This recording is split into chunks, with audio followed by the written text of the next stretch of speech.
Yusuf al-Khattab used to be called Joseph Cohen, born and brought up as a secular Jew in New York.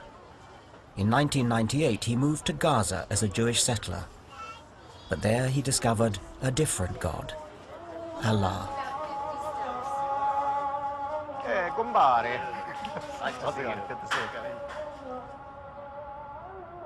What I noticed coming to this center of world religions, what a lot of hatred religion fosters. I mean, I'm an atheist, and I'm rather gentle. I don't hate people, but it seems to me that I'm hearing hate on all sides, and it seems to me all to do with religion. I hate atheists because atheists don't care if somebody fornicates in the middle of the street. They don't care if their women go bouncing around on TV topless. It makes no difference to them. They don't believe in anything. If you don't believe in a set rule, and you believe that a constitution can change, and you can amend the rules as they go along, and you don't believe in God's rule, then what law do you have? You just have man-made laws.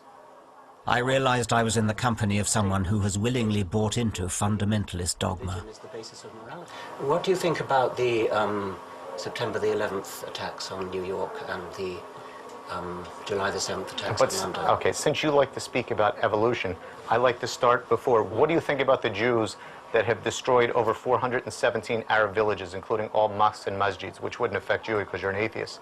So what are you saying, that we should sit back and say, oh, you know what, let us progress and let us sit down and drink tea and talk about what to do? I think that's the most ridiculous thing. All I could say is, if there was no quote-unquote state of Israel, there would have been no September 11th.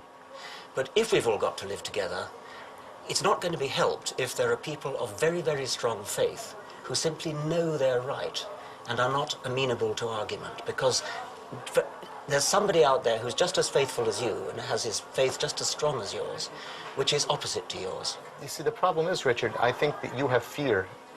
You know that this party of occupying Muslim lands and polluting society with these evil ideas that are around, it's not going to last forever. There will always be the soldiers of Allah there to give the response to this. So we also want the same thing. All we want is that we want the non-Muslims at this point off the lands of Muhammad sallallahu alaihi wasallam. All the lands of Muhammad, we want the kuffar out of it. Do you want Islam to take over the rest of the world?